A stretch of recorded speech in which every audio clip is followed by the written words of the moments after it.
नमस्कार. आज आपण सुरुवात करणार आहोत एक या नंबरपासून. एक नंबरचा आपल्या आयुष्यावर कसा प्रभाव होतो. एक नंबर म्हणजे अर्थात सूर्यदेवतेचा नंबर, लिडरशिपचा नंबर, नेतृत्वाचा नंबर, एक सोर्स ऑफ एनर्जी, सोलचा नंबर. अर्थात एवढं सगळं बोलल्यानंतर एक नंबरचं महत्त्व तुमच्या लक्षात आलंच असेल. एक नंबरचे सकारात्मक आणि नकारात्मक प्रभाव काय ते आपण बघून घेऊयात. एक नंबर आपण कसं काढतो. एक सरळ लाईन असते. याचा अर्थ काय, एक नंबरची व्यक्ती कधीच वाकत नाही. त्यामुळे इगो, ऑटिट्यूड हा त्यांच्यामध्ये बाय डिफॉल्ट असतो आणि त्यामुळेच एक नंबरवाल्यांबरोबर डील करताना थोडासा विचार करत करत डील केलेलं केव्हाही चांगलं. एक नंबरवाली लोक ही एक गुड इनिशिएटिव्ह घेणारी असतात. म्हणजे कुठलंही काम असू दे, तुम्हाला सर्वात पहिली फळी दिसेल ती एक नंबरवाल्यांची. कुठल्या पद्धतीचं काम असू दे, कुठलंही चॅलेंज असू दे, कुठल्याही परिस्थितीचा सामना करायची वेळ येऊ दे, एक नंबरवाले सर्वात पुढे आघाडीवर असतात. They are very good initiator, but on the contrary they are very bad finisher. एक नंबरवाले जितक्या हिरिरीने सुरुवात करतात, जितक्या धडाडीने सुरुवात करतात, जशी सुरुवात केल्यानंतर साधारणतः ते काम किंवा जे काही त्यांचं ते ध्येय असेल ते 40-50% पर्यंत पोचलं की त्यांचा टेम्पो डाऊन होतो. एक नंबरवाले हे फार क्वचित होतं की त्यांनी घेतलेला संकल्प हा पूर्णत्वाकडे नेतात किंवा त्यांना खूप मेहनत घ्यावी लागते. एक नंबरवाल्यांकडे एक दुसरी गोष्ट आहे, ती म्हणजे निर्णय क्षमता. डिसिजन घेण्याची कुवत त्यांच्याकडे अतिशय स्ट्रॉंग आहे. त्यामुळे ते अतिशय क्विक डिसिजन घेऊ शकतात. खेळत बसत नाहीत, असं करू का तसं करू, मग काय होईल काय नाही. हा त्यांचा जितका प्लस पॉईंट आहे तितकाच तो मायनस पॉईंट पण आहे.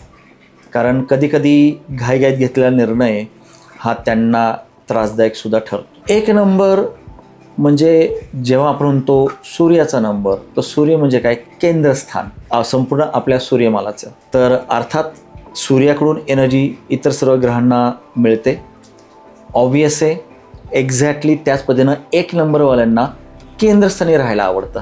त्यांना लाईमलाईटमध्ये राहायला खूप आवडतं की इतरांनी आपल्याला विचारावं, इतरांनी आपल्याला प्रत्येक गोष्टीची क्रेडिबिलिटी द्यावी, अशी त्यांची खूप इच्छा असते. आणि जिथे तिथे तुम्ही जाताल तिथं एक नंबर हा तुम्हाला कुठेतरी क्रेडिट घेण्याचा प्रयत्न करताना दिसेल किंवा लाईमलाईटमध्ये राहण्याचा प्रयत्न करताना दिसेल. कुठेतरी प्रत्येक वेळी फ्रंटवर, मग ते अगदी कुठल्या समाजातले फोटो असू देत, एखाद्या कामावरचा कुठला एखादा विषय असू दे, तुम्ही एक नंबरवाल्यांना कायम फ्रंटवरच बघताल. एक नंबरवाल्यांचा जो हा स्वभाव आहे की एक ऑटिट्यूड त्यांच्यामध्ये आलेला असतो, एक इगो त्यांच्यामध्ये आलेला नेहमीच दिसतो आणि इथेच कुठेतरी जरा गडबड होते. त्यामुळं एक नंबरवाल्यांचं सहसा इतरांशी तितकं पटत नाही. कारण मी म्हणेल तो कायदा असं एक नंबरवाल्यांचं असतं. बाकी दुसऱ्यांची मतं त्यांच्यासाठी अस्तित्वातच नसतात. आणि ज्यावेळी एकचा हा प्रभाव वाढतो किंवा एक हा आपल्या जन्मतारखेमध्ये अंककुंडलीमध्ये जास्त वेळा येतो, तसं तसं त्याचा एक इन्व्हर्स परिणाम आपल्याला दिसतो. म्हणजे एकीकडे एक नंबरवाले जितके कृतिशील आहेत, जितके धडाडीचे आहेत, जितकी लिडरशिप त्यांच्या अंगी आहे अतिशय उत्तम प्रकारे, ऑन द कॉन्ट्ररी एक नंबरचा जर नकारात्मक प्रभाव बघितला तर एक प्रकारचं ब्लॉकेज आलेलं दिसतं. म्हणजे अंगामध्ये खूप चांगले गुण आहेत, पोटेन्शियल खूप चांगलं आहे, पण अचिव्हमेंट काहीच नाही. म्हणजे एखादा CEO होण्याच्या पर्यंत पात्रता आहे, पण क्लार्क बनून राहिला आहे. हे असं एक नंबरवाल्यांसाठी जास्त प्रमाणात दिसतं. आणि ह्याच्यामागे जी काही कारण आहे त्यातलं महत्त्वाचं म्हणजे त्यांचा अहंकार. एक नंबरवाले हे स्वतःच्या दुनियेत मग्न असतात. स्वतःच्या दुनियेला कायम ते टॉपवर ठेवतात.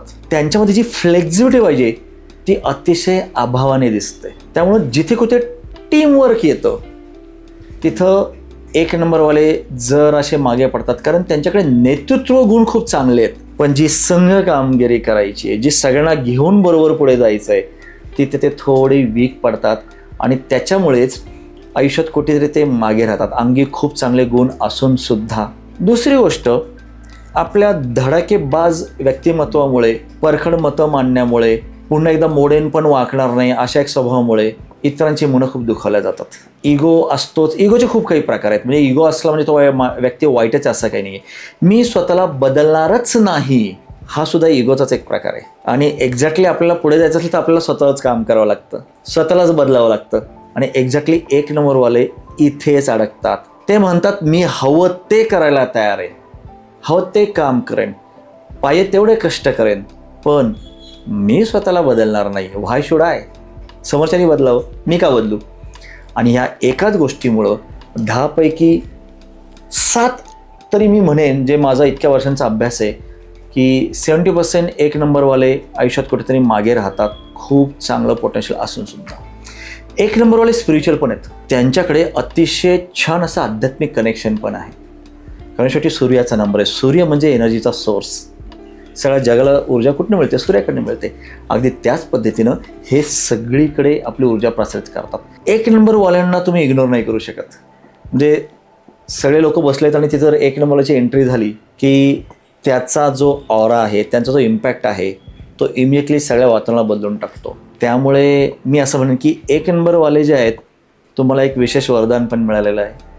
आणि जर तुम्ही तुमच्या ऑटिट्यूडवर काम केलं, तुमच्या अहंकारावर काम केलं आणि कुठेतरी फ्लेक्झिबिलिटी ठेवली, तर तुमच्यामध्ये जे काही सुप्त गुण आहेत, जे आजवर कधी बाहेर आलेले नाही आहेत, ते नक्कीच बाहेर येतील. आणि तुम्ही जेवढ्या सक्सेसची अपेक्षा करत आहात त्याच्या किती पटीने जास्त यश तुम्हाला नक्कीच मिळू शकतं, जर तुम्ही 1 नंबर योग्य पद्धतीने ॲक्टिव्ह केला तर. आता 1 नंबरचं रत्न काय? सूर्याचं रत्न रुबी, माणिक, जे आपण ह्या अनामिकेमध्ये घालतो. अर्थात तज्ञाचं मार्गदर्शन घेऊन तुम्ही हे घालू शकता योग्य वेळी, योग्य पद्धतीचं. 1 नंबरवाल्यांचे शत्रू नंबर आणि मित्र नंबर कुठले? तर ऑब्व्हियसली 1 नंबरचा सर्वात ऑपोजिट असलेला नंबर आहे तो म्हणजे 8. आणि सूर्य आणि शनी, गोष्ट तुम्ही ऐकलीच असेल. सूर्य आणि शनी पितापत्रामध्ये कधीच व्यवस्थित कधी जमलं दिसत नाही आहे. आणि अर्थात ती गोष्ट असेल, खरं खोटं तो विषय वेगळा, परंतु तुम्ही जर बघितलं तो सूर्यापासून शनी हा खूप लांब आहे. त्यामुळं वैज्ञानिक लेव्हलवर पण त्या गोष्टी मॅच होतात. तर 1 नंबरवाल्यांनी 8 नंबरवाल्यापासून 4 हात लांब राहावं. आणि बाकी सगळे नंबर जे आहेत ते कुठेतरी, 1 नंबर हा राजाचा नंबर आहे, ही इज अ किंग, त्यामुळं बाय डिफॉल्ट बाकीच्या सगळ्या फेअरमध्ये असतातच. 4 नंबरवाल्यापासून पण थोडं सावध राहिलं बरं, कारण 4 नंबर म्हणजे राहू ग्रहण लावतो, त्यामुळे 4 नंबरवाल्यापासून पण थोडंसं सावध राहिलं बरं. तर बाकी नंबर मात्र ठीकठाक आहेत, काही अडचण नाही. जर सपोर्टिंग नंबर म्हणले तर ऑब्व्हियसली 1 आणि 2 हे खूप चांगलं कॉम्बिनेशन आहे. कारण 1 आहे सोल नंबर, दुसरा आहे माइंड नंबर, त्यामुळे 1 आणि 2 हे पेअर खूप छान आहे. त्यामुळं तेही नंबर तुम्ही आपल्या बरोबर तुमच्या मित्रपरिवारामध्ये असेल तर हरकत नाही. 1 नंबरवाल्यांना फील्ड कुठलं? तर जिथे कुठे तुम्हाला नेतृत्व गुण आहे, लिडरशिप आहे, कमांडिंग असं काही काम आहे, जिथे तुम्हाला ऑर्डर सोडायला आवडत असेल, त्या ऑर्डर सोडायला मिळेल, लोकांना काम करून घ्यायला अशी काही संधी असेल तर अशा क्षेत्रात तुम्ही नक्कीच जावा. 1 नंबरवाले राजकारणामध्ये नक्कीच जाऊ शकतात.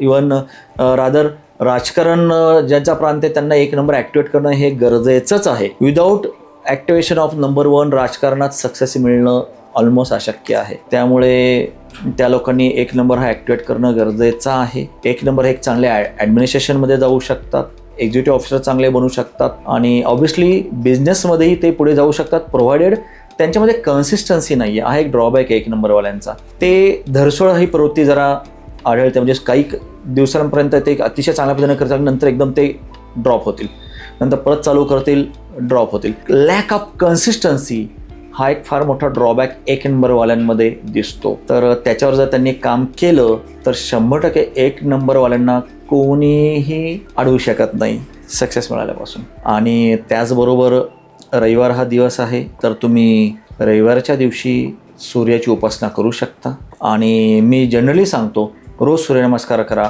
हेल्थही छान राहील, सूर्यदेवतेची कृपाही मिळेल. त्यामुळे रोज जर सूर्यनमस्कार घातले, अगदी 2 जरी घातले तरी कमीत कमी 2 सूर्यनमस्कार तरी घालत चला. आरोग्य चांगलं राहील हे वेगळंच, आणि सूर्यदेवतेचे आशीर्वाद पण मिळायला सुरुवात होतील, कारण तो ऑरा त्या पद्धतीनं क्रिएट व्हायला सुरुवात होतो. तर 1 नंबरवाल्यांनो, तुमच्याकडे खूप काही पोटेन्शियल आहे, खूप ब्लेसिंग्ज आहेत, आणि नक्कीच विचार करा आणि तुमच्या ब्लेसिंग्जला आयुष्यामध्ये लवकर ॲक्टिवेट करा. धन्यवाद.